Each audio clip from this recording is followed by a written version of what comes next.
नमस्कार। मैं दिव्यांशी आप सभी का स्वागत करती हूँ स्टडी आईक्यू पे। आज इस इंटरव्यू सेशन में हमारे साथ जुड़े हैं एक बेहद ही खास मेहमान, हर्षवर्धन पटेल जी, an IFS of 2016 batch. He is currently posted as second secretary in Embassy of India in Washington DC. स्वागत है सर आपका स्टडी आईक्यू पर। थैंक यू, धन्यवाद।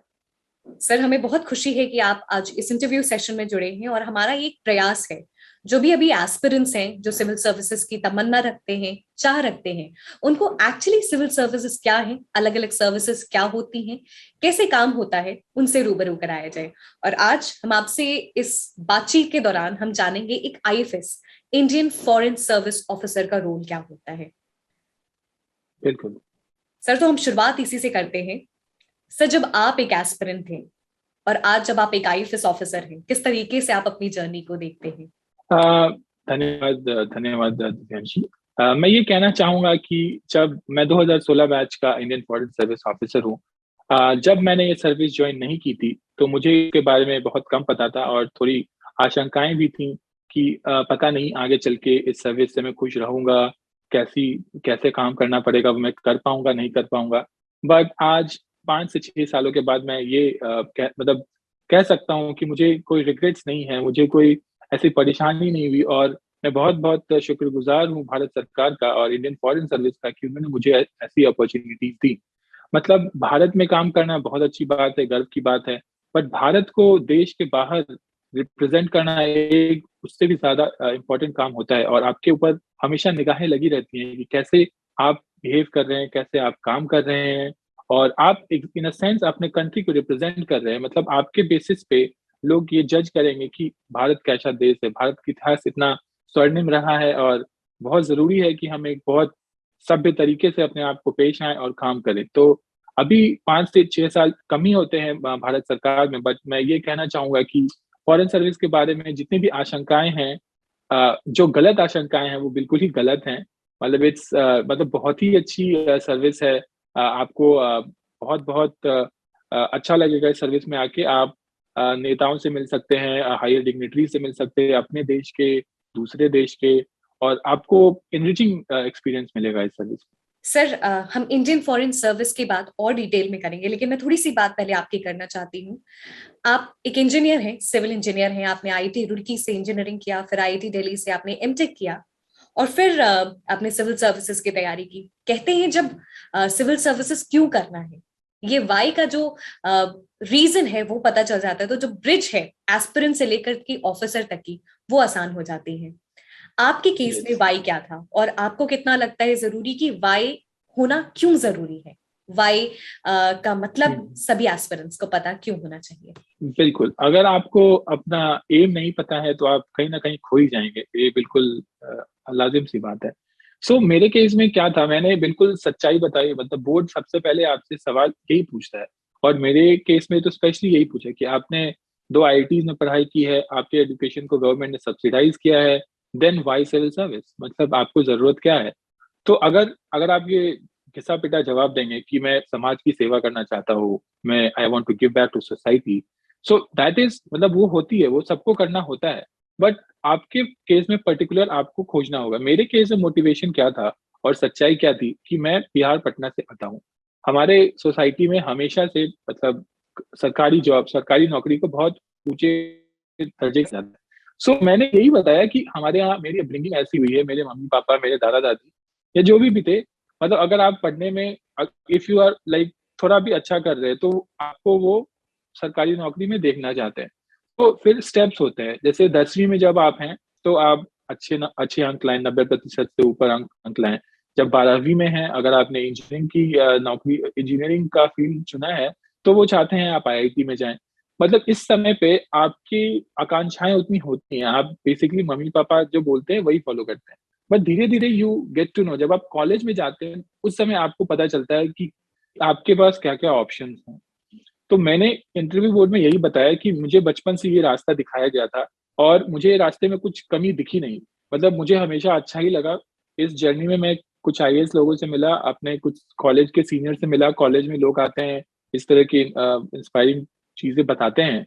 तो उस तरीके से मेरा रुख हमेशा था कि मैं सरकारी नौकरी में जाना चाहता हूँ।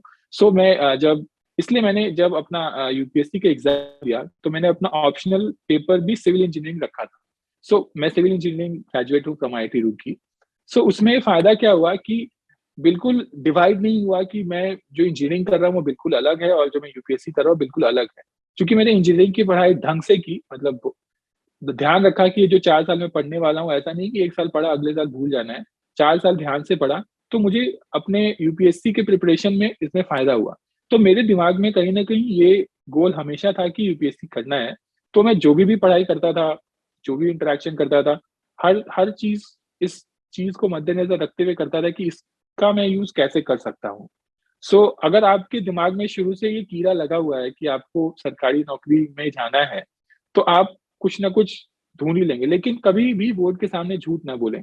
ये ना बोलें कि होते हैं काल्पनिक कहानियां ना बनाए वहां पे, क्योंकि वो बहुत ही एक्सपर्ट लोग बैठे होते हैं। और अगर उनको आपके जनरली ये फर्स्ट या सेकंड क्वेश्चन ही होता है कि क्यों आना चाहते हैं, बिकॉज वो देखना चाहते हैं कि आप कितने सच्चे कैंडिडेट हैं। और आपने वहां पे थोड़ी गड़बड़ कर दी तो फिर कुछ ज्यादा गड़बड़ हो सकती है। जैसे सर ने भी बताया कि अगर आप प्रिपरेशन शुरू कर रहे हैं तो आपको पहले से ये जो वाई का ब्रिज है उसको आपको क्लियर करना चाहिए, क्योंकि तैयारी आसान हो जाती है जब आप खुद को अकाउंटेबल हो सकते हैं कि ये क्यों तैयारी कर रहे हैं। सर अब हम आगे बढ़ते हैं और बात करते हैं, जब हम एक आईएफएस ऑफिसर की बात करते हैं हमें ये पता है कि वो ओवरसीज रहते हैं, फॉरेन कंट्रीज में रहते हैं, हमें रिप्रेजेंट करते हैं। लेकिन अ, एक दिन की अगर हम बात करें, दिन पे दिन क्या रिस्पॉन्सिबिलिटीज होती हैं, क्या रोल होता है एक डिप्लोमैट का? या बिल्कुल जरूर। डिप्लोमैट जब आप बाहर पोस्टेड होते हैं तो आपकी जिम्मेदारियां थोड़ी डिफरेंट होती हैं, और जब आप हेडक्वार्टर्स में दिल्ली में पोस्टेड होते हैं तो बाहर अलग अलग रिस्पॉन्सिबिलिटीज होती हैं। मेरा एक्सपीरियंस ज्यादातर बाहर का ही रहा है, मतलब पूरा बाहर का ही रहा है, तो मैं बाहर की चीजें बताना चाहूंगा। किसी भी एम्बेसी में 5 से 6 डिविजन होते हैं, और आप किसी भी डिवीजन के हेड या फिर उसके अंदर काम कर सकते हैं डिपेंडिंग ऑन कि आपका मिशन कितना बड़ा है। पहले मैं मिशन के बारे में बताना चाहूंगा। मिशन 2 तरीके के होते हैं, एक को एम्बेसी कहते हैं, एक को काउंसुलेट कहते हैं। एम्बेसी कैपिटल में होता है, काउंसुलेट अदर मेजर सिटीज में होता है। अगर आप एम्बेसी में है तो आपका मोस्ट इंपॉर्टेंट काम पॉलिटिकल फील्ड में होता है। Political field in the sense आपके और आपके जिस देश में आप पोस्टेड हैं उन दोनों देशों के बायलैटरल रिलेशनशिप में आप कैसे कंट्रीब्यूट कर सकते हैं। उसका सबसे बड़ा एपिटॉम होता है visit of prime minister of India. और अगर आप इस कंट्री से करें तो जिस कंट्री में आप पोस्टेड हैं, for United states, president of United states अगर इंडिया विजिट करते हैं, उस चीज को आगे बढ़ाने में आप किस तरह से मदद कर सकते हैं। अब चूंकि ये बड़े बड़े नेता जो मिलते हैं वो छोटी छोटी चीजों पे तो ध्यान दे नहीं सकते। अब इन दोनों के बीच में कोई बायलैटरल ट्रीटी अगर साइन होनी है तो अगर ये प्रधानमंत्री या कोई नेता अगर विजिट करे तो वो बस साइन करेंगे। बस उसके उसमें होगा क्या, मतलब आप करना क्या चाहते हैं और किस तरह की डील होनी चाहती है ये। और पॉलिटिकल लेवल पे आप कुछ मान लीजिए कि कुछ इंटरनेशनल फोरम पे कुछ सपोर्ट सीख कर रहे हैं, यूएन में चाहते हैं कि ये कंट्री आपके लिए कुछ आपका प्रपोजल है। अब यूनाइटेड स्टेट्स तो बहुत ही स्ट्रांग पावर है, तो अगर आपको सपोर्ट करे तो हम बताते हैं नेताओं को कि अगर ये आएंगे तो आप इनको ऐसे ऐसे बताइएगा। डेली बेसिस पे भी रिपोर्टिंग होती है कि इस कंट्री में क्या चल रहा है, यहाँ का पॉलिटिकल स्फेयर कैसा है, डेमोक्रेट्स हैं, रिपब्लिकन्स हैं, ये क्या कह रहे हैं, ये मतलब जो भी चीज है हम सारी रिपोर्ट बना के डेली बेसिस पे भेजते रहते हैं। ये तो पॉलिटिकल पार्ट हुआ। दूसरा पार्ट होता है इकोनॉमिक एंड कॉमर्स का, जो आपके दोनों देशों के बीच में ट्रेड हो रहा है। अगेन मतलब इसमें आप सरकारी पार्टीज और प्राइवेट पार्टीज दोनों से कोऑर्डिनेट करते हैं, बिकॉज ट्रेड तो हमेशा सरकार से सरकार के बीच में होगी नहीं, उसमें प्राइवेट पार्टीज होंगी ही होंगी। उनके काफी सारे कंप्लेंट्स होते हैं, उनकी कभी कभी उन्हें कुछ रूल्स एंड रेगुलेशंस नहीं पता होती हैं। आप इकोनॉमिक एंड कॉमर्स में इन चीजों का ध्यान देते हैं, और कॉमर्स मिनिस्ट्री की भी काफी सारी मतलब आते रहती हैं रेगुलेशंस की ये हम ये करना चाहते हैं। इन चीजों में आप हेल्प करते हैं। अगली चीज जो होती है वो वीजा एंड पासपोर्ट की होती है, जो अब तो काफी बड़ी हो गई है बिकॉज हमारी इंडियन कम्युनिटी पूरी दुनिया में फैली हुई है। अब यहाँ पे जो इंडियंस रह रहे हैं या फिर जो पहले इंडियंस थे और अब उन्होंने दूसरे कंट्रीज की पासपोर्ट ले ली है, उनका अब अगर उन्होंने दूसरा पासपोर्ट ले लिया है तो ओसीआई कार्ड बनाते हैं। अब जो लोग यहाँ पे रह रहे हैं बट वो इंडियन ही हैं, जैसे यूनाइटेड स्टेट्स में काफी सारे स्टूडेंट्स रहते हैं, अब उनका पासपोर्ट अगर एक्सपायर हो रहा है उनको उनका रिन्यूअल भी इंडियन एम्बेसी ही करेगी। उनको आके अपॉइंटमेंट सीख करके क्यों कर रहे हैं, मतलब बेसिक क्वेश्चन पूछ के आप इन चीजों का ध्यान रखते हैं। इसके बाद अगला सेक्टर आता है, वो होता है प्रेस इंफॉर्मेशन एंड कल्चर का। अब जो भी इंडिया में चीजें हो रही हैं अब इस देश में कैसे पता चलेगी। So embassy should be a nodal point.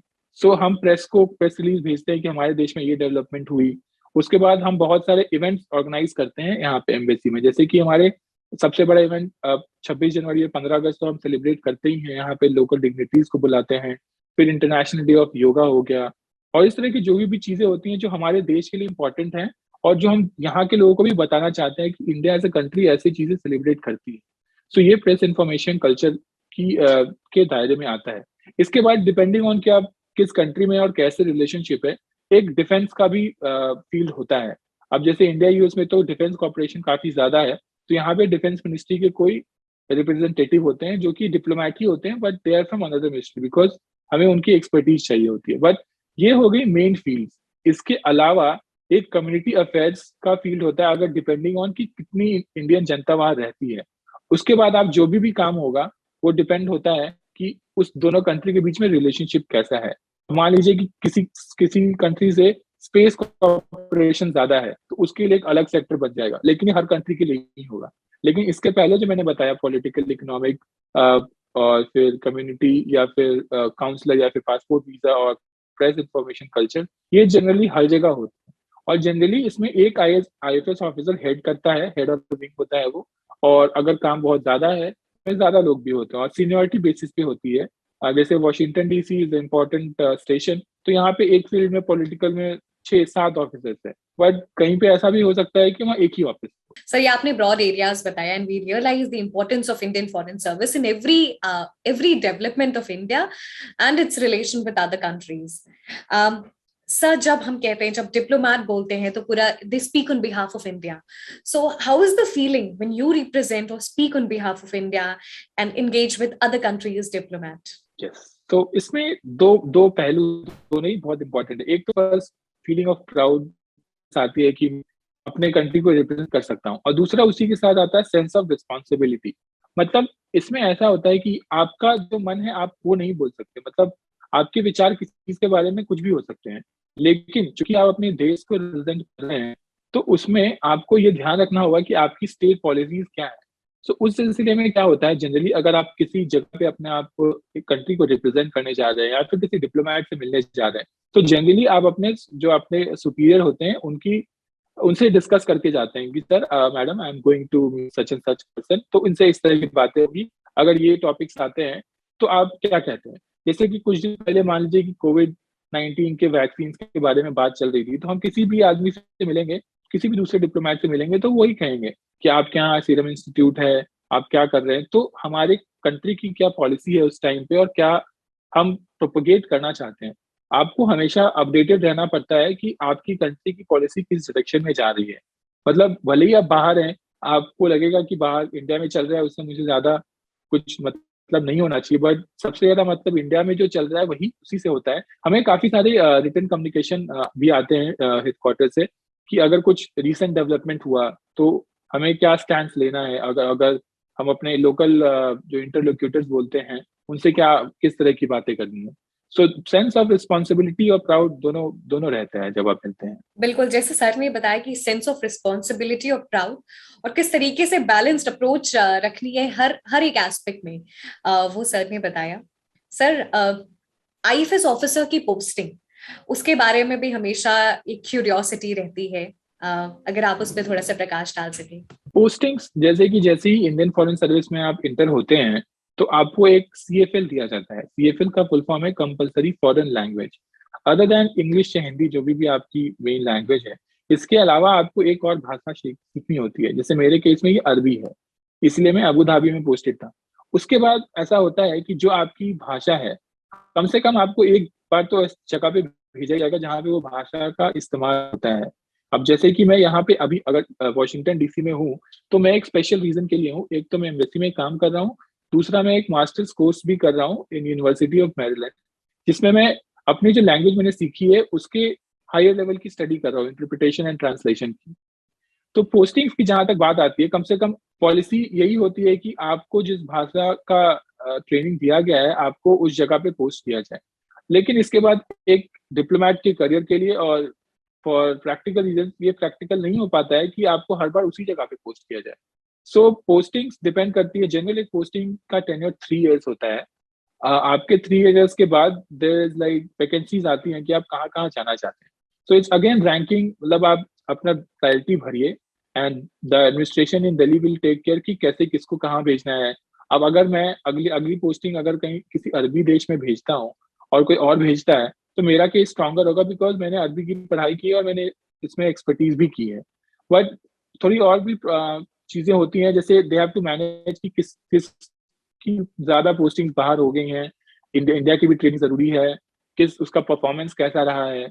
सो उस केस में जनरली ये देखा जाता है कि 2 पोस्टिंग के बाद लोगों को इंडिया बुला लिया जाता है, so that they don't lose touch with India. मतलब इंडिया में काम करना भी बहुत इंपॉर्टेंट फेज है। सो ये बैलेंस करना एडमिन का काम है। आप कभी भी श्योरिटी से नहीं बोल सकते कि आपकी पोस्टिंग यहाँ के बाद यहाँ होगी। लाइक नोबडी नोज कि अगली पोस्टिंग, मैं आज ये बता नहीं सकता कि मैं 1 से 2 साल में कहाँ पे रहूंगा, बट जनरल आइडिया रहता है। और कभी कभी पर्सनल रीजंस भी आते हैं अगर आपको इंडिया जाना ही है। सो पोस्टिंग्स, मतलब ये इट्स नॉट योर राइट कि आप बोलेंगे कि आप मैं फॉरेन सर्विस में आया हूँ तो मैं इस कंट्री में यहाँ चाहूंगा। It's based on circumstantial and national interest के बेसिस पे भेजते हैं। सर अभी आप पोस्टिंग्स के बारे में बताते बताते अपनी अपॉर्चुनिटीज बताएं कि किस तरीके से आप अभी मास्टर्स कर रहे हैं यूनिवर्सिटी ऑफ मैरीलैंड से, तो क्या मैं जान सकती हूँ कि क्या और अपॉर्चुनिटीज रहती है एक आईएफएस ऑफिसर को? बिल्कुल। किसी भी सर्विस में मुझे लगता है भारत सरकार में अपॉर्चुनिटीज इस बेसिस पे डिफाइन होती हैं कि आपके ये ट्रेनिंग करने से, जो इस पे अगर government is funding your education, उससे मिनिस्ट्री को क्या फायदा होगा। अगर if you can justify your cause, तो उसके बाद गवर्नमेंट विल फंड यू। जैसे मेरे केस में था कि मैंने अरबी की पढ़ाई की है, मैं इंटरप्रिटेशन एंड ट्रांसलेशन का कोर्स करूंगा। कल को अगर मेरे प्रधानमंत्री या फिर और कोई मंत्री जाते हैं अरबी देश और उनके राजा या फिर जो भी वहां पे हैं, वो अगर अरबी में बोल रहे हैं, तो मैं उनके बिहाफ पे इंटरप्रिटेशन कर सकता हूँ। तो ये मेरा जस्टिफिकेशन था। This is like accepted norm, ये फॉरेन सर्विस में काफी लोग करते हैं। बट अगर किसी को स्पेशल केस में इकोनॉमिक्स में मास्टर्स करना है, तो आप मान लीजिए किसी को हार्वर्ड से कुछ डिग्री लेनी है, तो अगर आपने एग्जाम पास कर लिया, वो आपकी जिम्मेदारी है। आप एग्जाम सीख कीजिए, एग्जाम पास कीजिए, उसके बाद जो ट्यूशन फी होगी that will be taken care by the government. ये किसी भी फील्ड में हो सकता है। अगर आप पॉलिटिकल में मास्टर्स पॉलिटिकल साइंस में करना चाहते हैं या फिर एडमिनिस्ट्रेशन में करना चाहते हैं, मतलब आपके पास नेक्स्ट गोल क्या है। आप ये पढ़ाई करके बस डिग्री ना रखें, इससे जो आप सीखेंगे उससे भारत सरकार को क्या मदद मिलेगी। अगर वैलिड रीजन है और अगर सही में ऐसा हो सकता है, तो डेफिनेटली भारत सरकार बहुत सपोर्ट करती है। Sir currently you are posted as second secretary, almost 4 years हो गए आपको इस सर्विसेज में। Can we know something that has been the most memorable experience of the work that you have done in this service till now? या sure. मेरा mostly काम Abu Dhabi में रहा है, because I was there for almost 4 years and I just came here 2-3 महीने पहले आया हूँ। अबू धाबी में इंडियन, मतलब अबू धाबी यूएई में इंडियन कम्युनिटी बहुत ज्यादा है। मतलब मैं अबू धाबी यूएई की पॉपुलेशन लगभग 10 लाख है। और उसमें से मुझे लगता है कि नहीं, 10 लाख नहीं, 10 मिलियन है, सॉरी 10 मिलियन है। उसमें से 35 million or 3.5 million or Indian, 35 lakh Indian. उसमें एक टाइम पे कोविड के चलते सारी फ्लाइट्स बंद हो गई थी और अचानक से बहुत लोगों पर प्रेशर बढ़ गया था, हमें जाना है। तो भारत सरकार ने एक स्कीम निकाली थी, वंदे भारत मिशन। उसमें मतलब बहुत सिलेक्टेड फ्लाइट चलती थी। जैसे मैं आपको पहले बता दूं, यूएई और इंडिया के बीच में कोविड के पहले एक हफ्ते में 1,000 फ्लाइट चलती थी, 1,000, जो कि काफी ज्यादा होती हैं। बट जब कोविड-19 आ गया और हमने वंदे भारत मिशन शुरू किया, फ्लाइट्स होती थी हफ्ते में 2 या 3। तो आप समझ सकते हैं 1,000 से आपको 2 और 3 फ्लाइट्स भेजनी है। तो उसमें हमें भारत सरकार ने क्या बोला, आप एम्बेसी को ऐसे जिम्मेदारी दी गई कि आप डिसाइड करेंगे कि कौन उस फ्लाइट में जाएगा। मैं यूएई में था, तो मुझे इस मिशन एम्बेसडर जो थे, ambassador Pavan Kapoor sir, who is now ambassador to Russia, उन्होंने मुझे जिम्मेदारी दी कि हर्षवर्धन, आपको ये देखना है, आप डिसाइड कीजिए क्या क्राइटेरिया होगा, किस बेसिस पे होगा। पहले पहले ये काम इतना बड़ा था। आप समझ रहे हैं, अगर आप 1,000 फ्लाइट से 2-3 फ्लाइट कर देंगे, और हर तरह के लोग होते हैं, काफी लेडीज 8-9 मंथ्स की प्रेग्नेंट हैं, किसी को अपनी सर्जरी करानी है, किसी के फैमिली में डेथ हो गई है। आप इतने सारे एप्लीकेशंस देखते हैं, आपके बिहाफ पे कोई कॉल करता है, एंड मतलब you are the one responsible. अगर कोई, आपको गलती भी नहीं कर सकते आप, क्योंकि अगर आपके चलते कुछ गलती हो जाएगी तो वो जिम्मेदारी आपके ऊपर रहेगी। ये काफी स्ट्रेसफुल काम था, और ये उस टाइम पे कोई वीकेंड्स समझ नहीं सकते आप। हम जाते थे सुबह 8 बजे एम्बेसी, और रात को 10 बजे आ जाते थे, क्योंकि रात को 10 बजे अबू धाबी में लॉकडाउन लग जाता था। उसके बाद आप घर से बाहर नहीं निकल सकते। So that experience was like कि रिस्पॉन्सिबिलिटी जब आती है तो उस टाइम पे कितना काम करने पता नहीं चलता है। तो मुझे बिल्कुल भी पता नहीं चलता था कि कब मैं ऑफिस गया कब मैं आया। ऑफिस स्टाफ आते थे, सर अब ऑफिस बंद करना है, तभी हम घर जाते थे। तो वो एक एक्सपीरियंस मेरे दिमाग में हमेशा रहेगा। और उस टाइम पे आप काफी लोगों से कनेक्ट करते हैं। इतने लोग आपको मेल भेजते हैं, रिटर्न रिटर्न लेटर्स भेजते हैं। फिर बैक होम आप इंडिया में काफी लोगों से कनेक्ट करते हैं, एयर इंडिया से कनेक्ट करते हैं। और पूरे दुनिया, एक्चुअली यूएई में पूरे दुनिया की कोई ना कोई तो रहते ही है रिलेटिव्स। तो आपको इतने सीनियर लेवल से भी कॉल आता है कि मेरा ये आदमी है, आप देख सकते हैं क्या इनको भेजा जा सकता है। सो डिपेंडिंग, उसके बाद भी मुझे ये ध्यान देखना है कि मैं किसी के अंदर के प्रेशर में आके किसी को ना भेज दूं, किसकी जरूरत है उसी को भेजना है। सो ये एक्सपीरियंस तो एक छोटा सा एक्सपीरियंस है, बट इससे पता चलता है कि कभी कभी कितना आप पे दुनिया टिक सकती है। मतलब मुझे याद है कि एक फ्लाइट हमने दुबई से भेजी थी, उसमें 150 प्रेग्नेंट लेडीज को हमने भेजा था, और सारी प्रेग्नेंट लेडीज थी, और हमने फिर एडिशनली 5-6 डॉक्टर्स को उसमें इंक्लूड कराया था। तो दैट वाज अ बिग, मतलब आप सोच नहीं सकते कि आप पूरे फ्लाइट में बस प्रेग्नेंट लेडीज हैं और उनके हस्बैंड्स नहीं जा रहे हैं, बिकॉज अगर उनके हस्बैंड्स को भेजें या उनके रिलेटिव्स को भेजेंगे तो सीट्स कम हो जाएंगी। So we want to help all of them, so that was a decision. उसमें काफी सोचा गया कि कैसे प्लान किया जाए। लोगों को कन्विंस करना भी मुश्किल होता है कि आप अकेले जाना होगा। सो that was something very good. Sir definitely जिस तरीके से आप बता रहे हो, और वंदे भारत की बात करें तो वो एक ऐसा अनोखा मिशन था, and we salute all the IFS officers who were working day and night to bring it a true story and send a lot of people back to their homes. So we salute all the IFS officers on your behalf, sir. Thank you. Sir जब आपने Indian foreign services join की थी, और अभी आप जब already Indian Foreign service में हैं, जो एक्सपेक्टेशंस होती हैं और अभी जो रियलिटी है, are they in harmony? No, they're not in harmony, but it's more than what I expected. So to be true. So जैसा कि मैंने बताया, मुझे ज्यादा पता नहीं था फॉरेन सर्विस के बारे में, ना मेरे परिवार में ना मेरे सर्किल में कोई फॉरेन सर्विस में था। So there was no baseline जहां से मैं कंपेयर करता। So the baseline was कि बाकी सर्विसेज में जो होता है, जो the IAS IPS IRS that I had seen, उनके बेसिस पे मैंने एक रफ मार्क बनाया कि ठीक है ऐसा काम होता होगा, ऐसा होता होगा। सो फर्स्ट एंड फॉरमोस्ट, जब आप फॉरेन सर्विस में आते हैं, सो आपको सबसे पहले लैंग्वेज सीखने के लिए बाहर भेज दिया जाता है। तो that itself is a big experience, because I never had been outside country before that. So उसके बाद से आपको पता चलता है कि आप एक सिस्टम, आप एम्बेसी में एक सिस्टम ऐसा होता है कि आपको एक रिस्पॉन्सिबिलिटी दे दी जाएगी, और बस उसके आगे आपके गाइड करने तो रहते हैं, बट वो जिम्मेदारी आपकी है।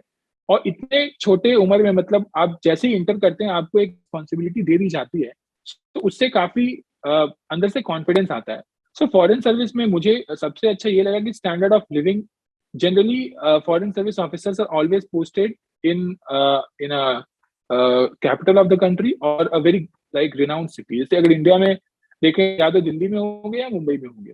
सो उस तरीके से देखा जाए तो क्वालिटी ऑफ लाइफ जो होती है वो आईएफएस ऑफिसर की, मतलब it can not be compared मतलब टू अदर सर्विसेज, बिकॉज उनका काम डिफरेंट होता है। उसके चलते they can not be always posted in headquarters, but for us we are always posted in headquarters. So I have been to one of the richest countries, like UAE has lot of sovereign wealth. I am in United States. Even if I go to any country which is like, suppose I go to Sri Lanka, then I'll go to Colombo, so I'll see the best of each country. So that is an enriching experience. Also, once you are in a country, like the senior dignitaries of your country visit. Like जब मैं UAE में था तो prime minister 2 बार आए, prime minister Modi 2 बार आए, काफी सारे union ministers आते रहते हैं। एक बार I had to travel to Zambia in Africa. So there is something called TD in foreign service. TD is temporary duty. उसमें क्या होता है, अगर आपके सीनियर ऑफ पॉलिटिकल लीडरशिप अगर कहीं जा रही है और उस मिशन में स्ट्रेंथ कम है, कम लोग हैं वहां पे, तो they call people from nearby mission. तो उस सिलसिले में मैं जाम्बिया गया था, and I met the president, current president, president Ramnath Kovind ji से मैं मिला। So that was very fulfilling, and these leaders are very welcoming and they are always very encouraging. Ki, how are you? Good, so nice that you have organized such and such event. So it feels very nice कि आप इतने कम उम्र में इतने कम मतलब I don't know if other services also get such opportunities, but foreign service mein if a head of mission, head of a country is coming, then he meets everyone and he congratulates everyone, and you have a group photo and you have a personal interaction, and you can, depending on how it goes, how much time he has. So that kind of thing is very rare. और you get to know other cultures, which is very important. Like हम India में रहते हैं तो हमें पता नहीं चलता, हमें लगता है ये चीज तो कॉमन है, बट काफी बार काफी लोग काफी ऐसी क्वेश्चन पूछते हैं. एक बार I met diplomat and he asked कि what do ladies have this circular red thing on their forehead. So I was like, oh, he's talking about bindi. Bindi के बारे में बात कर रहा है. So इतनी चीजें मतलब you have to explain, and he was amazed. Oh, that looks very nice and all. So these are things which you feel something proud about. कि अच्छा ये मैंने अपने देश के बारे में चीज बताई जो उनको नहीं पता थी, and people admire such things and we even don't know about it. तो इस तरह की चीजें से काफी हौसला बढ़ता है. सर जो भी इंसाइट्स आज आपने शेयर किया, और बहुत ही मजेदार ये कॉन्वर्सेशन रही, किस तरीके से काम होता है इंडियन फॉरेन सर्विस में, rules and responsibilities of Indian Foreign service officer. मुझे लगता है जितने भी एस्पिरेंट्स हैं जब अपना डाफ भरेंगे तो उनको जरूर जो भी बातें आपने कही वो जहन में उनके जरूर आएंगी कि किस तरीके से डाफ भरना है. सर हम सेशन के एंड में हैं, आप कुछ एस्पिरेंट्स को सजेशंस देना चाहेंगे? बिल्कुल. एक क्वेश्चन जो हर एस्पिरेंट हमेशा पूछता है और मैं भी हमेशा पूछा करता था कि कितने घंटे पढ़ाई करनी चाहिए. तो ये ऐसा क्वेश्चन है जिसका कि जवाब सीधा सा है नहीं. मतलब इसके लिए आप ये बोल सकते हैं इतने घंटे पढ़ाई करो कि आपको ये ना लगे कि मैं इससे ज्यादा पढ़ाई करता तो कुछ बेटर हो सकता था. So that can be 5 hours for someone, that can be 8 hours for someone, that can be 15 hours for someone. But ऐसा नहीं होना चाहिए कि कल को आपको ये रिग्रेट हो कि यार कुछ ज्यादा घंटे पढ़ाई कर लेता तो कुछ अलग बात हो सकती थी.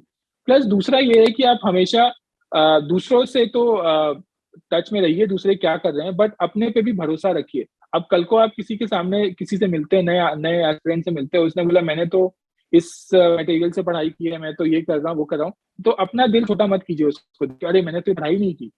अब ऐसा थोड़ी है कि उसके नोट से ही सारे क्वेश्चन आ जाएंगे, या फिर उसके नोट बिल्कुल ही डिफरेंट है. किसी को सिलेबस एग्जैक्टली डिफाइन तो है नहीं, तो आप जो पढ़ रहे हैं उसमें भरोसा रखिए. डेफिनेटली दूसरों से हमेशा टच बनाए रखिए, बट अपने में भी कॉन्फिडेंस रखिए, बहुत जरूरी है. बहुत ही यूनिक बात सर ने कही कि अगर आप तैयारी कर रहे हैं तो आपको ये जरूर याद रखना है कि आप इतना पढ़ें कि आपको कभी रिग्रेट ना हो कि शायद इससे ज्यादा पढ़ लेंगे तो हो जाता. Thank you so much, sir, for joining us in this interview session and talking to us on various aspects of Indian Foreign Service. The entire team wishes you good health and good luck. Thank you very much.